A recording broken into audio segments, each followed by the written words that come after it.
this segment. It's the second hour of First Things First today. Kyle Shanahan started preparing for the Packers during the Cowboys game. Ouch. Is this a shot at Dallas, and will it cost Mike McCarthy his job again? I just added that. Meanwhile, are changes coming to Pittsburgh? Strong? Some curious quotes from the locker room. But right now, let me get you caught up to speed. It's Wednesday at 4 o'clock. Last night in a Hell's Kitchen office with no heat, a select group of producers, executives, and the strongest dude from Tonal fought and toiled and burned the midnight oil to construct the best segment in all of sports. It's not your father's power rankings. It's time for Nick's Tears. You are correct, Wilds. However, when we get to this time of year, what you will notice is, while it is not power rankings, similar to power rankings, it is only one team a tier. But it's not. It's not, of course, come on, it's not power rankings. And you know what it certainly is not? It's not. It's been 4 years, buddy. What is it not? Oh, it's not the standard. Gosh darn it, man. I didn't know what are you it's even not doing? It's not an onion. What? There's a lot of not. It's the only thing it cannot be, Wild. Okay. Where do you get the standings?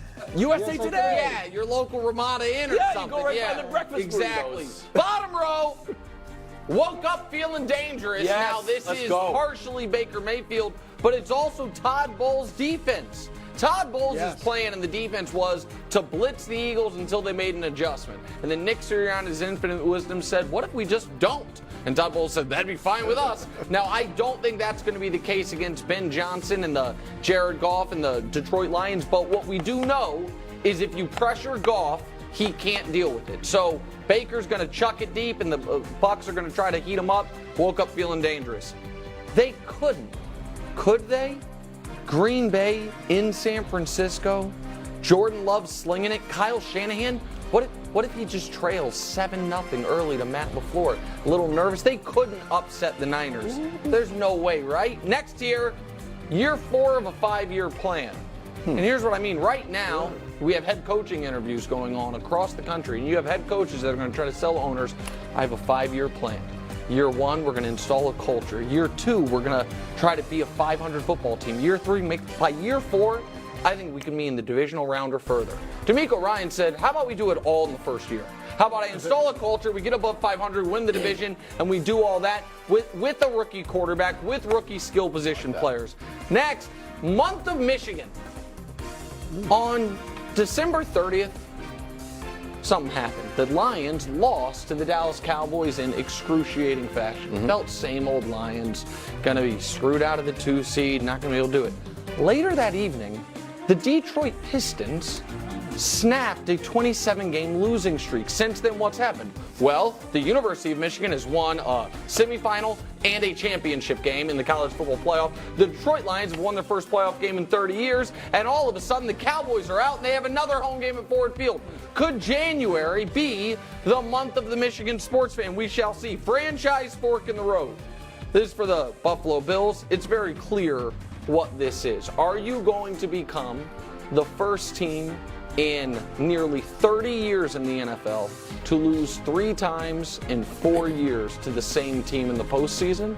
Are you clearly going to have a team you simply, no matter what you do in the regular season, can't get past? Or is this the year you slay the dragon? Is this the year you beat the team that you have said, self-professed, been obsessed with? And is this the year you have a chance to actually hang a real banner as opposed to fake ones in the practice facility and ones mocking you on this show? My guess is it's the latter. We'll see if it's the former.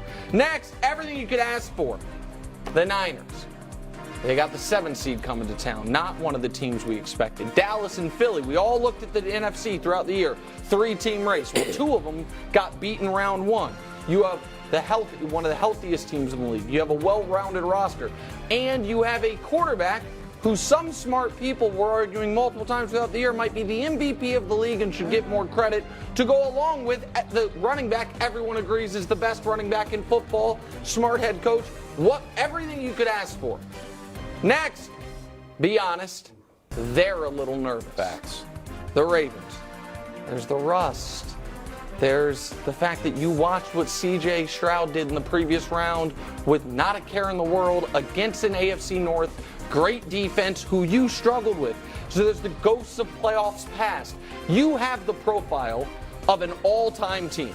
The point differential, the regular season success, the defense, your losses actually you controlled throughout when Lamar played and then just fell apart at the end. But you're a little nervous.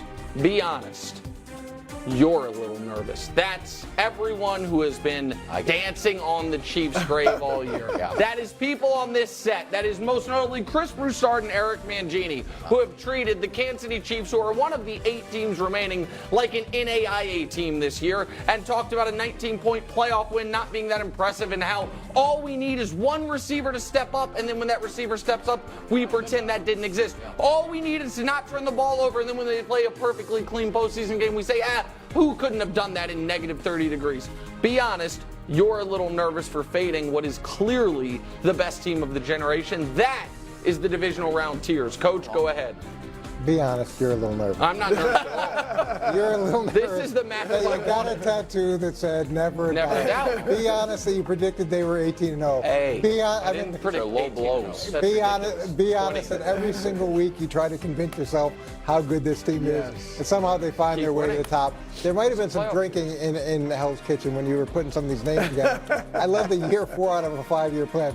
You know the previous 2 head coaches were fired up. 1 year, yeah. So I guess there's no 5-year plans there. But I'm just going to bump up Green Bay a little bit above where the Texans are. I think that's probably the most obvious of them. And when you look at Green Bay and the wins they had, and I know we're not giving style points for wins, but the reality is Cleveland turned back into a pumpkin, and Joe Flacco was a nice story, but it couldn't last. And Green Bay's win was more impressive, and they've been more impressive over the latter half of the season. So let's take a look. This is the last 9 games of the season, okay, including the playoffs. They're 7-2. Look at these rankings, offensive rankings down top to bottom. So they're top 10 in everything. They're first in total points per game, and right on down the line. So that's where they've been over the last half of the season. Let's take a look at Jordan Love against the Bigs. Okay, the Bigs that he's played in this second half of the season. Win over Dallas, 3 touchdowns, 0 picks, 157 quarterback rating. Win over Kansas City, 3 touchdowns, 0 picks, 118 quarterback rating. Win over Detroit, 3 touchdowns, no picks, 125 quarterback rating. Wow. Really improved second half of the season with the youngest team in the league. He's been very impressive against really good teams. And when you look at the wins that they had, Houston versus Green Bay, I don't think it's comparable. I think you make a very compelling case. I'm not, again, there's only 8 teams left. They're all good teams. None of these teams I feel are being disrespected. Green Bay has been excellent for now 2+ months. I would argue in defense of Houston, they were excellent all year after the first month of the season when CJ played. When they struggled was after CJ got his concussion and we saw them without him. And so, but that is to me very close. That was, I mean, you weren't in the committee meeting as you obviously judging by Kansas City being on top. Well, listen, the defending champs, it's the playoff tiers. Give me a break. But you weren't here last week either. You would have known that that's where they were last week. But that was very close. Houston, Green Bay was very, very close. We went to Houston. You make a compelling case. Go ahead. Well, look, just like there's no reason Kansas City should be favored in Buffalo this weekend, there's no reason they should be number 1 on this list. They should be 4th. It should be Baltimore, San Francisco, Buffalo, Kansas City right below them. They don't have the best defense in the league. They don't even have a top 10 scoring offense. They don't have home field advantage. They were 0-4 against playoff teams not named the Miami Dolphins. There's no reason other than past history to believe that they're the best team in the playoffs. So it should be Baltimore. Baltimore, obviously, they have the MVP on offense. They've got a Super Bowl winning coach. They got a defense, the first defense, I think, in history to lead the league in scoring defense, sacks, and takeaways. Like, oh my, Baltimore should definitely. And they crushed like half of these teams. I mean, they crushed the good teams that they played. Great job, Bill. And Kansas City didn't even beat any other than the breakdancers. So, my earpiece had gone out, and so you were cutting out even though you're right here. I was here. Were you explaining why the 2002 Kings should be ranked ahead of the 2002 Lakers? I'm not sure, because that's kind of what it sounded like. Like, don't worry about history. What did they do this year? What have we seen this season? The history come the postseason has a lot to do with who you believe in the postseason. I think the previous 18 weeks. But again, we're kind of picking and choosing the previous 18 weeks up. And if we are going to talk about the best defense, they had the number 2 defense in the NFL this year. That number best? 1 was Cleveland. Number 2 is Cleveland's best now. gone. Number 2. No, Cleveland that's is yards. gone. I'm talking Yeah. about scoring defense. Okay, well that's odd because And sacks and hold on. takeaways. So just real quick, if I may, you're talking about scoring defense, but yardage offense. I'm not sure because when you talked about the Chiefs not having a top 10 offense, you were talking. Chiefs are not in the top 10 as far as points either, scoring. And they're the number 2. So I'm talking about defense. scoring. Got it. I'm about scoring. Okay. Not about yards. I'm about scoring. Got it. Go ahead. That's how you Good job, win. bro. You win with most yards. No, most in points. fantasy you do. That's right. That's right. You know, not a lot of people are talking about this. What? I invented 2 phrases. The first one I invented was defense wins championships. It's we caught had on. That's a good one. You did that? Yeah. That's a good I one. didn't hear it before I said it. Yeah. Impressive. The other one, put this in your head. Rest versus rust. Okay. God. I haven't heard that. That's good. Let me give an example of it. 2019, Ravens rested everybody. Turns out they were rusty. Yeah. They played the Titans and they ended up losing. Tennessee got out to an early lead. Now, everybody on the Ravens is saying they remember it. Patrick Queen, I know the stories about 19. Lamar, 2019's over with. We're always talking about it. Harbaugh, we remember 2019. It's not something we're going to forget. Great. They should be locked in. I want them to come out and score right away and put the brakes on the Texans, who are very good in the first quarter in their last 3 games. They're scoring a touchdown.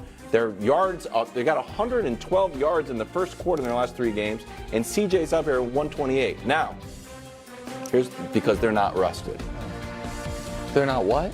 Rusted. Rusted? Okay, got it. Or rested. No, I got it. They're just playing. Yeah, exactly. Momentum. Rusty is what most would say, but rusted Or works. rusted. Yeah, that works. Go ahead. Tomato. Yeah, there- Now, Lamar says he's not going to be rusty at all. But when they met the last time, it was the first game of the season, and Lamar hadn't played all summer, even though he was practicing. And the tweet he put out was rusty as something, but thank you, God. So I'm just saying, as much as we want to talk about rust not being on the board, the last time Lamar said he was rusty, So you know what I realized while you were going through that, Wilds? And that was well done. That was much better than Brew's feeble Ravens. were you guys defense. arguing about stats that we can't see? I don't know. Here's what I realized. Brew, for the 2nd straight week, you're going to go no upsets. No, I've been thinking about that. Yeah, because you're going to go no Again? upsets. There will He's gonna not be any upsets Well, this I mean, week. just for the say that, record, bro. I'm saying it you with said my that chest. last week and you were wrong all We'll across put a the must board. win in there. Yeah, Put an upset alert. Yeah, this upset. I week just was realized tough. it. Brew's going with all the I am. favorites. More favorites? Yeah. Okay, I mean, pretty good.